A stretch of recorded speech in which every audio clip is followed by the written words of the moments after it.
जब हम मुश्किल कहते हैं तो जीवन में सिर्फ शारीरिक मुश्किलें आ सकती हैं।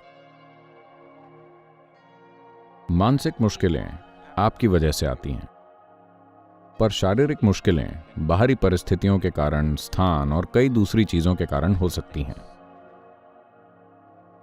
तो शारीरिक मुश्किलों में कुछ दर्द हो सकता है। तो शारीरिक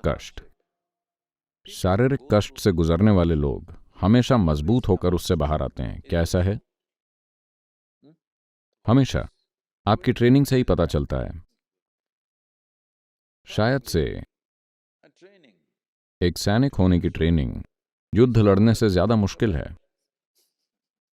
अगर जोखिम की बात ना करें, अगर मुश्किलों को देखें, तो ट्रेनिंग बेमतलब की कठिनाई लगती है। हमेशा सैनिक के मामले में भी ऐसा है और योगी के मामले में भी ऐसा ही है। उन्हें सुबह 4 बजे उठकर योग करना पड़ता है। मन पूछेगा, बेवकूफ तुम जाग क्यों गए हो, सभी सो रहे हैं, है ना? योगी के लिए भी यही समस्या है। मन पूछेगा, बेवकूफ तुम सुबह 4 बजे क्यों उठ रहे हो और कर क्या रहे हो, सभी सो रहे हैं, वो 7 बजे उठकर कॉफी पीते हैं, तुम क्या कर रहे हो? But because you put your body voluntarily through that hardship, it gets you to a place where nobody else can get. पर क्योंकि आपने स्वेच्छा से अपने शरीर को उस मुश्किल में डाला है, इसलिए आप ऐसी चीज का अनुभव कर पाते हैं जो दूसरों की पहुंच से बाहर है ना? तो शारीरिक मुश्किल एक जबरदस्त संभावना है, क्योंकि इंसानी शरीर की प्रकृति ऐसी है कि ये इस्तेमाल के साथ ही बेहतर होती है। अगर आप इसे स्वेच्छा से करते हैं तो मुश्किल में भी आनंद होगा। इसे अनिच्छा से किया जाए तो ये सबसे भयानक चीज होगी। तो सवाल सिर्फ इच्छा और अनिच्छा का है। जैसा कि मैंने शुरुआत में कहा, यह आपके क्षेत्र की सच्चाई का मजाक बनाने की बात नहीं है।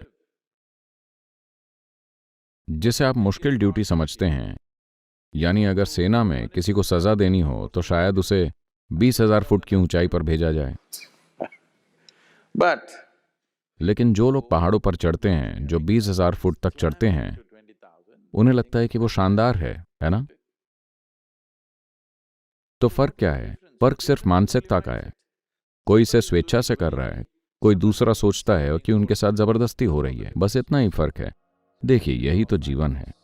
हम जहां कहीं भी हैं, जो कुछ भी जीवन के किसी भी पल में, अगर हम कोई काम अपनी इच्छा से करते हैं तो वो स्वर्ग के समान है। जो काम हम इच्छा से नहीं करते वो नरक है ना? कुछ भी, चाहे कुछ भी हो।